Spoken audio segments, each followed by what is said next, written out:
Hello, everybody. Welcome to another episode of Onion Soup. And today we have a very special guest with us, Mr. Theo. How are you doing? I'm doing fantastic. Thank you very much for inviting me. Yeah, thanks for coming on. So it's Pride Month, and we thought that today would be great to talk about what it's like to be in the LGBTQI plus community and the trials, tribulations, and trauma that goes along with that, but also the resiliency and strength that you have when you go through this. Yeah, it's an amazing community that we have that has faced so much struggles and continues to today. That it creates this wonderful melting pot of people who come together under adverse situations, and as a result of that, they choose and they make a very distinct choice to see the best in one another and also to see things for the truth of what they are rather than deceiving themselves of what's going on inside of themselves but also what's happening outside of the world. I think it's a magnificent uh, gift to have been born into this community.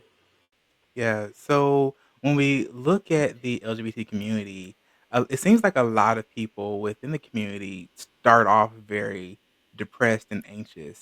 Are there any ideas about why that is? Well, it's a tough life when you are surrounded by people who don't understand you, but also more than that, aren't like you. Mhm. And when you're going through these first moments in your life of trying to explore who you are and understanding what your likes are, what your desires are, and those things don't match up with the people around you, I think that's when people look at, and more than that, when what you like is actually put down on or is segregated out as something that's really bad. In my case, I grew up in a household where my father was gay. And so the idea of gay in the early 80s was very aware, was very prevalent in my family, and it was not a good thing. So if I was even thinking about being gay, that was not even something that was accepted. And I hid that. I hid that from myself, most importantly, so that I could then hide it from everybody else. And I think a lot of people in the community do the exact same thing.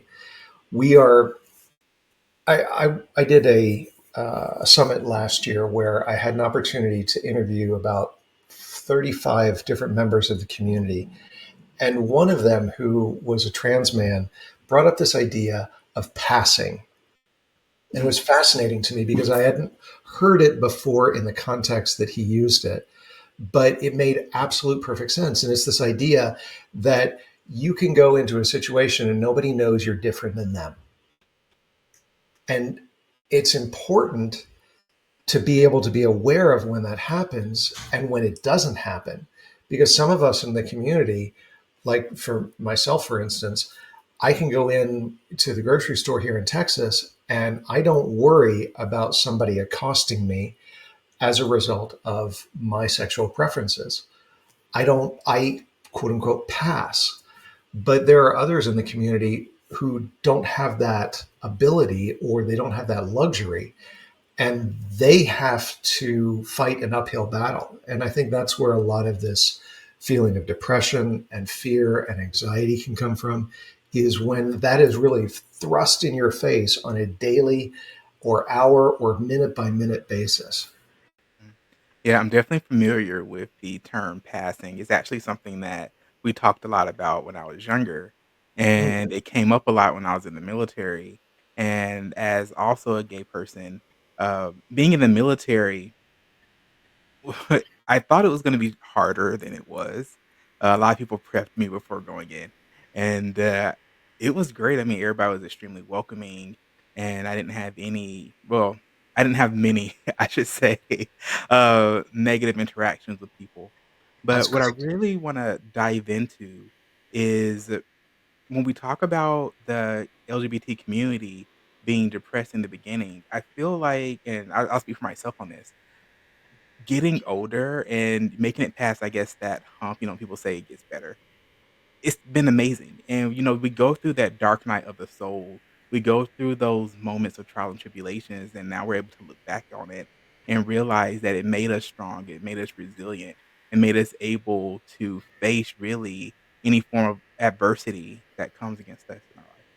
Absolutely.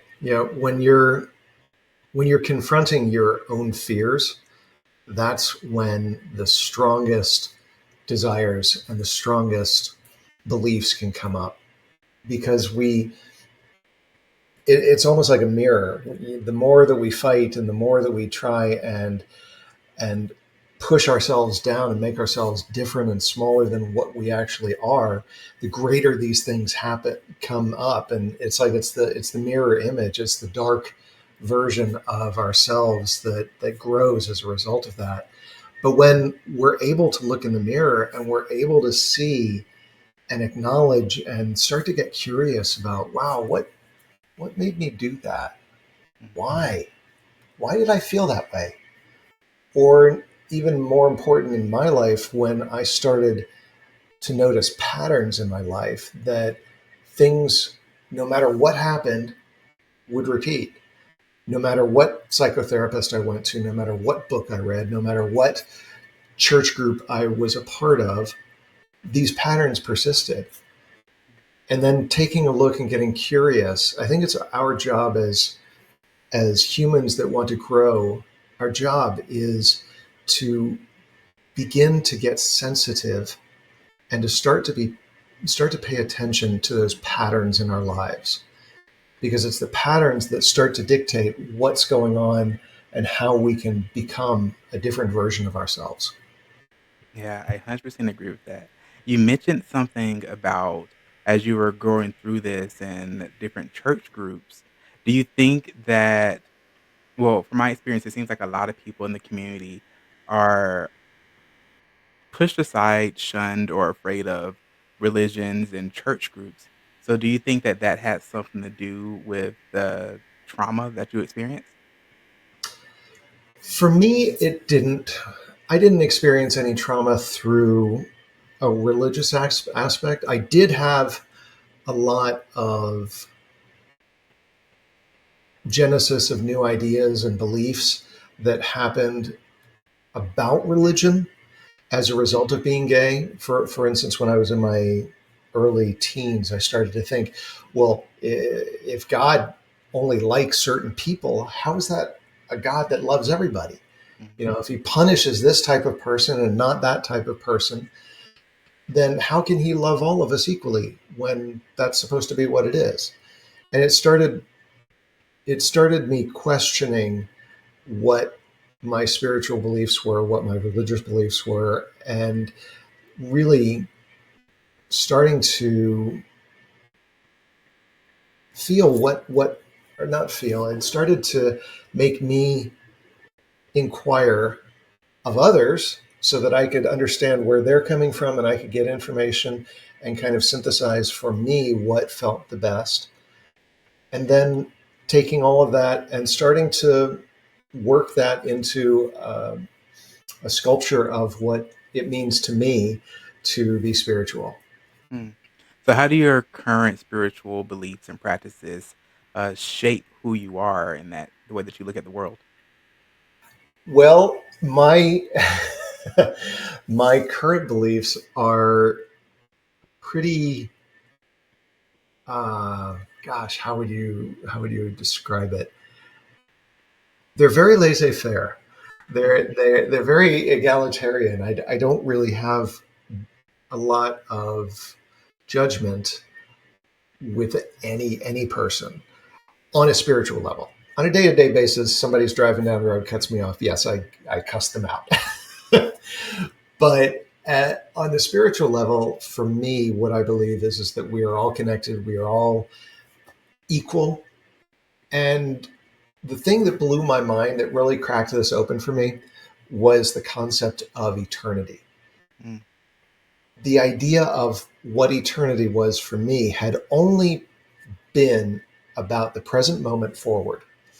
Hmm. I had, I only thought linearly in that direction. It didn't occur to me that yeah, eternity goes both directions, and that blew my mind. Because if our souls are eternal, if I coming into this body, this universe, this earth suit, as you will, am eternal, yeah, it's okay. I was understanding going forward in time, but it also means that my soul was going backwards in time as well. So that means that I've been around as long as I will be around. And so there's no difference between me and you and the deer that's out in the yard or any of that. It's all energy, it's all consciousness, and it has all been and it will all be. Yeah. Yeah, I'm 100% with that because I energy itself can neither be created nor destroyed. It just transforms from one form to another, and that's my one of my favorite physical properties of the universe, physical laws of the universe. Mhm. So, with that being said, it's us as humans who view time very linearly, but everything that has happened will happen and can only happen in that way, which means that time in the past, a person that's currently living in the past, if you can think about it from that perspective, to them, it's the right here and now. You Yep. know, for us, it's the right here and now, but for us tomorrow, that tomorrow's the here and now, but it doesn't mean that yesterday doesn't exist, and that doesn't mean that tomorrow will never come.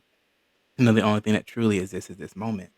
So, when we're talking about spirituality and having this feeling of deep connectedness with everyone in the world and this feeling of non-judgment, true non-judgment, you know what I mean?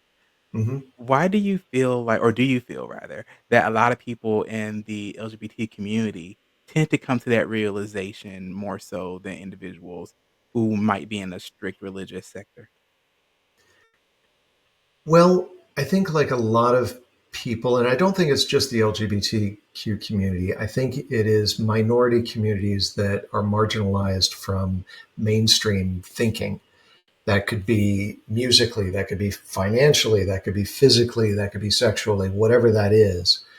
I think it is our gift when we live separate from the majority to be able to look at things in a new perspective, in a new way that allows us to start questioning our own beliefs and to question those things that we thought were acceptable, that were just simply at what life is supposed to be or how life is. So I think it truly is a gift for us. It's a source of pain and frustration and anxiety, yes. And it also is a never ending opportunity for evaluation and growth, I think. Mm. And I think that's where that comes from. Interesting. Do you think that when someone is born into a heterosexual family, do you Mhm. think that that allows for that family to broaden their own horizons and to broaden as a group and as a collective group in that particular family, their idea of acceptance and love? Because when you have someone, say if you come from a very religious family and your child happens to be gay, you're not gonna typically, you won't stop loving that child, Right. and most people are just they learn to accept, and then it opens their minds. Yes, I think it does. I think it's similar to the way travel allows you to see different cultures and things that are outside of your societal norms. And even though at first you may judge it to be weird or wrong or immoral, whatever that may be, it's something that forces you to start looking at things in a new way. And I think that's what anything that is unfamiliar does to us. That's why I used to I used to hate change. I used to just dread having to do something new because I used to live in this place where change was to be feared because I was fearful of my life. I was fearful of what could possibly happen to it. One of my family members says that as a child, I used to say, "Oh, I don't know, it might rain." Whenever I would They would ask if you wanted to go outside. Do you want to go do this? Do you want to go do that? I don't know. It might rain, because I was anticipating the negative aspects, the negative outcomes in all cases. But now I look at change as an opportunity for growth. I look at change as a way to better myself. And I look at change as a way to see new things in other people that I hadn't seen yet. Mm. How did you get to that point in your life?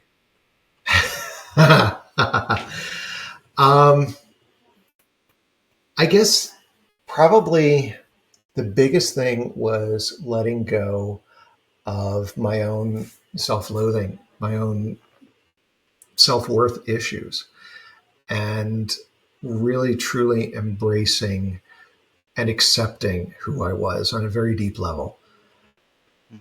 knowing that everything that I thought negatively about myself was a result of other people's words, other people's thoughts, other people's actions.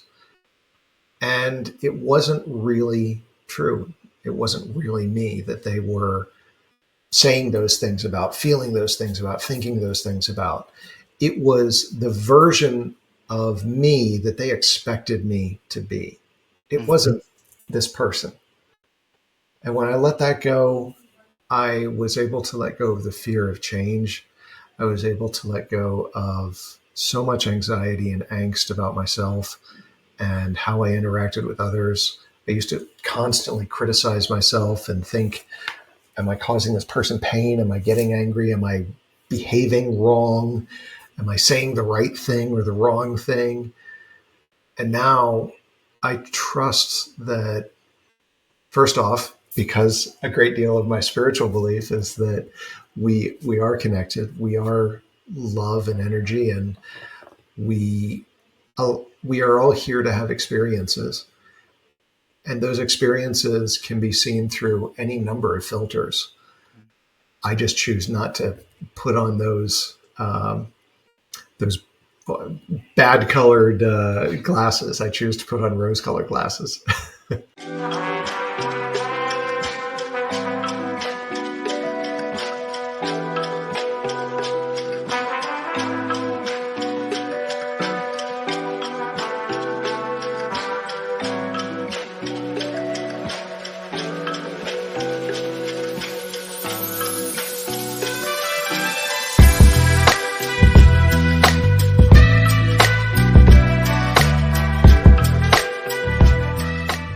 Yeah, it's funny, I 100% agree with that. I talk to people, and I oftentimes get asked, "Do you ever get upset? Do you ever get angry?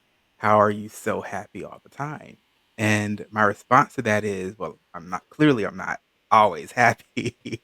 But, the difference between a positive person and someone that might be negative and depressed is that positive people, we live up here in the arc. You know, we still have the falls, but we typically live up here and we fall sometimes, and that's okay, but we allow ourselves to feel those emotions and we get through it. Whereas the person that's constantly depressed, that doesn't mean the depressed person is never happy. They're just typically down here in the valleys and Yeah. they don't make it up here very often.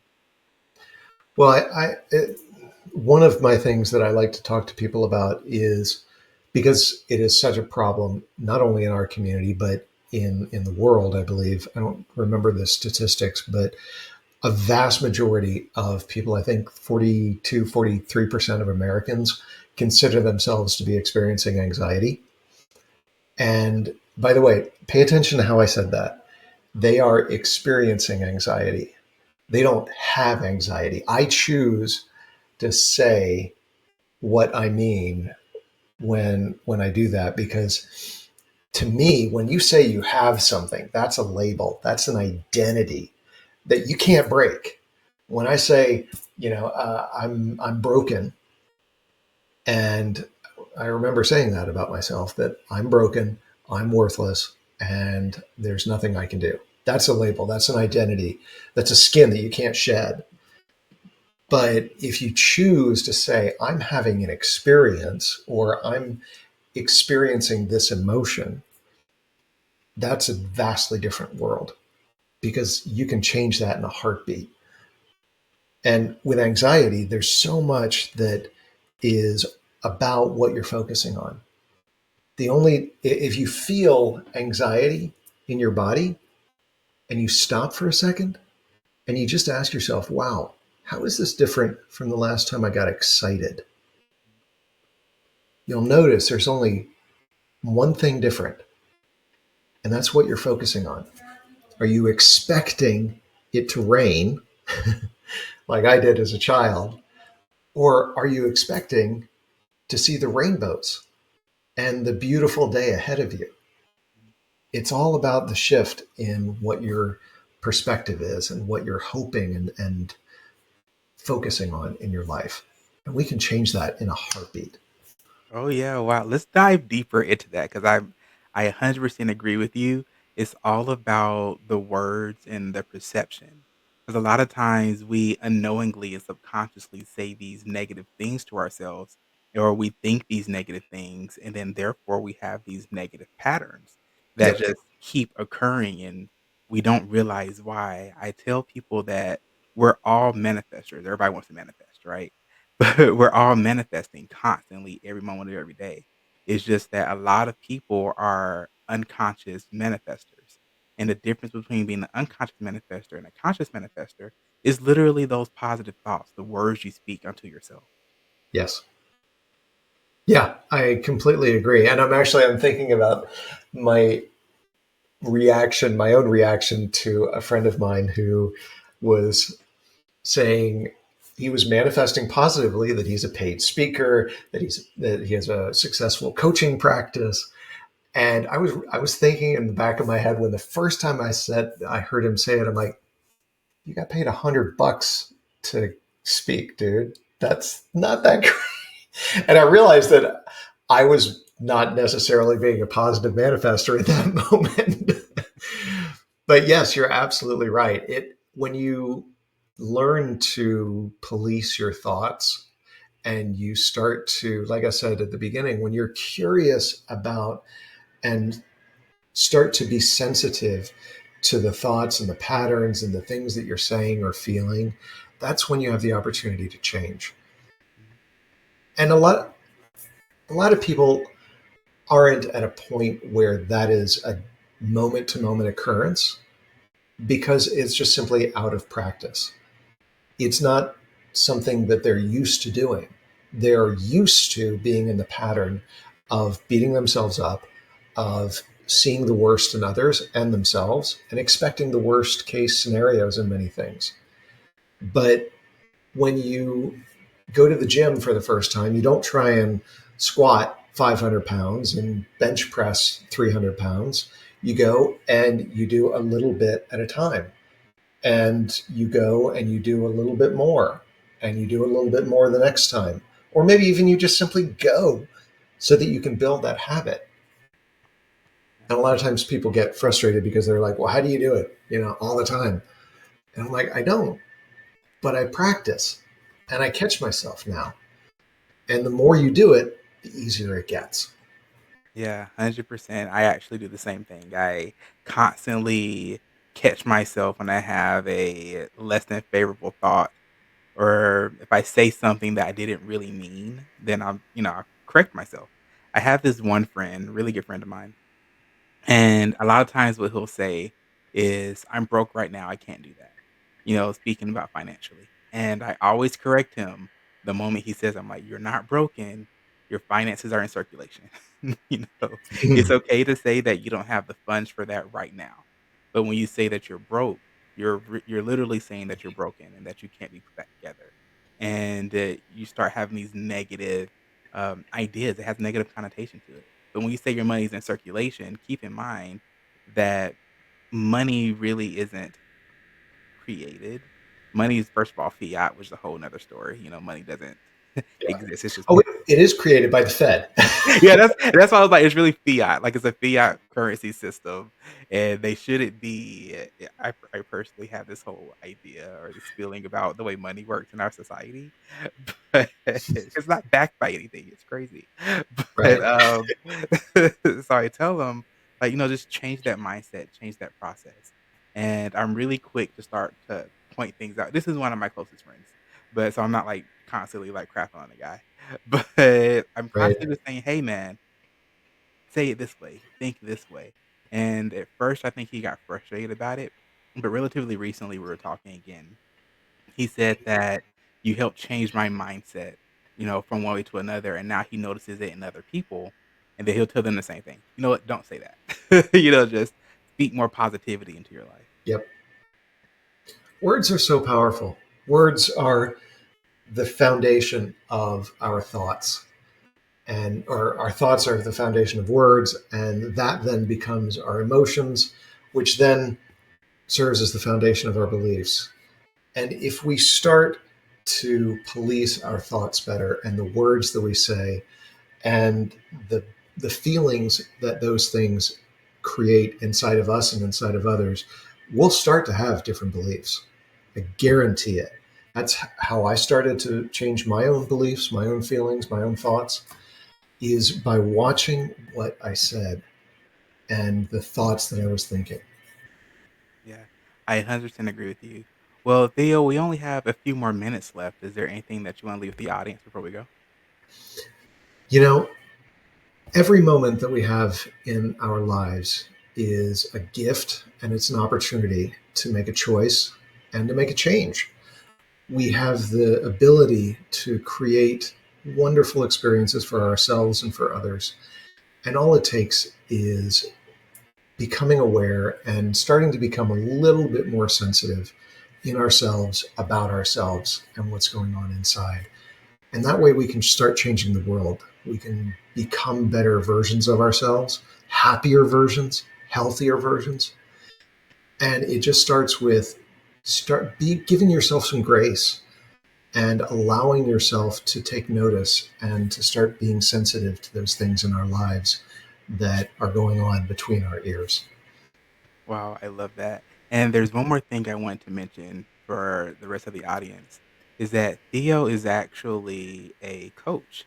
So if you need, he would never have said it. If you would like some help or some type of life coaching, or if you're going through something, just reach out to him. Where can they find you and how can they reach out? So they can check out my website, theobill.com, or any of the socials, Mr. Theo Bill. Awesome. Well, thank you all for coming in and watching this episode, and thank you, Theo, for talking with us today. Have a Thank you great one, so much, everyone. Dexter. Bye. Bye.